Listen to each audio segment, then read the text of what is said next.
Trump hat die Seiten gewechselt. Er unterstützt nicht die Ukraine, sondern seine Vorstellung eines Deals.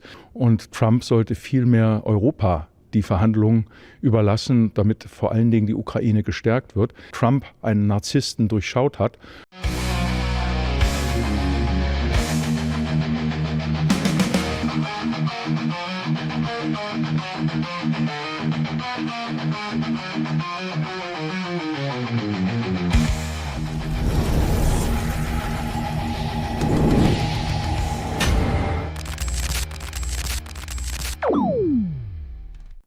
Hey Leute, willkommen in der Realität.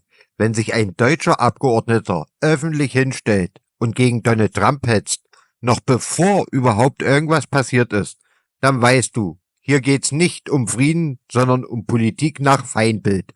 Und genau das liefert CDU-Mann Kiesewetter mit Aussagen, die einem Abgeordneten einfach nicht würdig sind. Liken, abonnieren und unbedingt dranbleiben. Auf geht's! Ein Telefonat zwischen Trump und Putin, welches unter Umständen alles verändern könnte. Und über dieses Telefonat möchte ich sprechen mit Roderich Kiesewetter von der CDU. Wir sind hier auf der Fraktionsebene im Deutschen Bundestag. Ich grüße Sie. Hallo, Frau Schupelius. Donald Trump hat auch in der Vergangenheit ja schon mit Putin Kontakt aufgenommen. Damals ist aus diesem Gespräch nicht ganz so viel hervorgegangen, wie sich die ukrainische Seite vielleicht erhofft hatte. Meinen Sie, dass es in diesem Fall anders sein könnte? Die bisherigen Gespräche sind dramatisch für die Ukraine ausgegangen. Trump hat alle Vorleistungen, die Putin verlangt hat, erfüllt, ohne dass Putin auch nur irgendetwas zugestehen musste. Und so wird es weitergehen. Trump hat die Seiten gewechselt. Er unterstützt nicht die Ukraine, sondern seine Vorstellung eines Deals. Deswegen besteht hier eine ganz große Gefahr für die Ukraine und vor allen Dingen auch für die Glaubwürdigkeit Europas. Als Bedingungen für eine Waffenruhe verlangt der Kreml, dass ukrainische Truppen sich vollständig aus den besetzten Regionen zurückziehen und dass es keine Unterstützung von westlicher Seite mehr gibt. Sind das Dinge, die die Ukraine überhaupt unter irgendwelchen Umständen annehmen könnte? Das ist ja nur ein Teil der Forderungen. Russland fordert des Weiteren, dass die Führung ausgewechselt wird, dass die Ukraine weitestgehend demilitarisiert wird und dass die Ukraine in Anführungsstrichen neutral sein muss, um dann Teil Russlands werden zu können. Also es ist überhaupt nicht akzeptabel und Trump sollte vielmehr Europa die Verhandlungen überlassen, damit vor allen Dingen die Ukraine gestärkt wird. Es ist nicht akzeptabel, denn die Ukraine ist angegriffen, Russland ist der Aggressor und vor allen Dingen, auch wenn es zu einem Waffenstillstand käme, würde in den besetzten Gebieten Vergewaltigung, Mord, Vertreibung ungehindert fortgesetzt werden. Es ist keine Entlastung für die Ukraine. Kiesewetter, inwiefern funktionieren denn hier Absprachen? Ist die Europäische Union, Deutschland mit einbezogen worden in Plänen, die in diesem Telefonat besprochen werden oder Bezug nehmend auf Sanktionen oder Ähnliches, wie das weitergehen soll? Die europäischen Staats- und Regierungschefs aus Großbritannien, Frankreich, Polen, Deutschland und Italien haben Trump deutlich gemacht im Vorgespräch, was auf dem Spiel steht. Und haben auch deutlich gemacht, dass es um die Zukunft der Ukraine im euroatlantischen Bündnis gehen muss. Und wenn Trump das nicht beherzigt, gibt es große Herausforderungen. Des Weiteren besteht die Gefahr, dass die Ukraine nicht die notwendigen Mittel bekommt, wenn Trump erlaubt, dass die eingefrorenen russischen Mittel am 31. Juli an Russland zurückgegeben werden. Diese Mittel müssen jetzt für die Ukraine freigemacht werden. Das wäre ein starkes Signal, wenn Trump sich dafür einsetzen würde. Herr Kiesewetter, es wird viel auch hier in Deutschland über die allgemeine Gefahr, die von Russland ausgeht, gesprochen. Auch Friedrich Merz hat verkündet, dass Deutschland sich neu aufstellen muss und will im Sinne der Verteidigung. Sollte jetzt ein Deal erreicht werden, dem Zelensky auch zustimmen würde und Wladimir Putin natürlich, würde das die Bedrohungslage von Russlands Seite auf andere europäische Staaten dann auch grundsätzlich verändern? Es wird keinen Deal geben. Russland hat überhaupt keinen Grund, diesen Krieg zu stoppen. Und das bedeutet, dass wir hier einer Hoffnung hinterherlaufen, die im Grunde genommen zulasten Europas, zulasten der Ukraine geht. Russlands Ziel ist es, die territoriale Integrität der baltischen Staaten zu verändern, die sie als Teil Russlands sehen, auch Moldau als Teil. Und sie wollen, dass die Amerikaner mit Truppen und ihren Nuklearwaffen aus Europa abziehen. Diese Forderungen stehen nach wie vor im Raum und Trump hält nicht dagegen. Erwarten Sie aber, dass Trump sich an das auch hält, was vorher mit den europäischen Staaten abgesprochen wird? Ich erinnere mich, als es das letzte Telefonat gab, stand am Ende, dass Putin Trump vorgeschlagen hatte, zusammen Golf zu spielen oder Tennis, irgendeine Sportart, und das schien Trump sogar gefallen zu haben. Es gab also sozusagen sogar freundliche Plänkeleien. Jetzt schwenkte dann Trump in den letzten Wochen wieder um, wurde kritischer gegenüber Russland. Erwarten Sie hier wieder eine Überraschung? Trump ist ja nur deshalb kritisch gegenüber Russland, weil seine Vorstellungen eines Deals Putin überhaupt nicht interessieren. Trump ist nicht an Frieden, Freiheit und Selbstbestimmung für die Ukraine gelegen. Das ist ihm völlig gleich.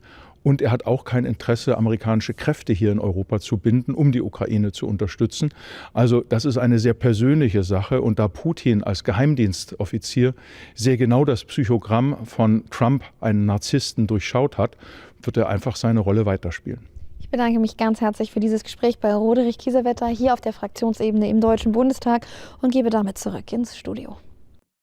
Was Roderich Kiesewetter dabei Welt von sich gibt, ist an politischer Verantwortungslosigkeit kaum zu überbieten. Bevor überhaupt feststeht, was Trump und Putin besprechen, stellt sich dieser Mann hin und schießt los. Gegen Trump, gegen Diplomatie, gegen jeden Ansatz von Entspannung. Und dafür sitzt er im Bundestag. Hier sind 5 harte Fakten, die zeigen, wie realitätsfern Kiesewetter wirklich ist. Erstens, Trump hat als einziger direkte Gespräche mit Putin geführt, sogar öffentlich. Waffenstillstand in Syrien, Vermittlung in Nordkorea, keine neuen Kriege. Trump hat mit autoritären Mächten gesprochen, statt sie blind zu bekämpfen. Kiesewetter nennt das die Seiten gewechselt. Das ist Geschichtsvergessenheit. Zweitens, Europa, besonders Deutschland, hat seit Kriegsbeginn keine einzige diplomatische Initiative gestartet. Kein Macron, kein Scholz, kein EU-Außenbeauftragter konnte Russland zu Verhandlungen bewegen. Nur leere Phrasen, Sanktionen und Waffenlieferung. Trump redet, Europa rüstet. Wer ist hier gefährlicher? Drittens, Kiesewetter wirft Trump Narzissmus vor, ignoriert aber das Totalversagen westlicher Diplomatie. Wenn es um Friedensinitiativen geht, zählt nicht der Charakter, sondern das Ergebnis. Und Trump bringt Bewegung ins Spiel, ganz im Gegensatz zu Kiesewetter, der alles blockieren und unterbinden will, nur weil es aus Washington und nicht aus Brüssel kommt. Viertens, Kiesewetter hat selbst keine einzige außenpolitische Initiative vorzuweisen. Er kritisiert lieber, als selbst etwas beizutragen. Sein größter Beitrag zur Außenpolitik, scharfe Worte gegen Russland und populistische Ausfälle gegen Trump. Er vertritt keine Lösung, er verteidigt den Status quo der Eskalation. Fünftens, seine Haltung ist brandgefährlich für Europa. Wer mit jedem spricht, ist nicht der Feind, sondern ein möglicher Vermittler. Kiesewetter fordert faktisch, alle sollen schweigen außer die EU. Aber die EU hat versagt und das will er nicht wahrhaben. Kiesewetters Aussagen sind nicht nur unklug, sie sind brandgefährlich für den Frieden in Europa. Und wer so öffentlich gegen Diplomatie hetzt, hat in einem Parlament, das dem Volk verpflichtet ist, nichts mehr zu suchen. Und genau das ist das Problem.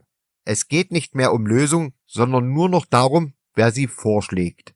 Wenn Trump mit Russland spricht, ist das für Leute wie Kiesewetter schon Verrat, weil er nicht ins Bild passt. Weil er nicht aus Brüssel kommt, weil er die falschen Worte benutzt, aber vielleicht die richtigen Gespräche führt. So zerstört man jede Chance auf Frieden, noch bevor sie überhaupt beginnt. Wenn du willst, dass mehr Menschen diesen Klartext hören, dann like das Video, abonnier den Kanal und schreib in die Kommentare, was du von Kiesewetters Aussagen hältst. Und wer meine Arbeit unterstützen möchte, kann das über Supertanks direkt hier bei YouTube tun. Bis zum nächsten Mal.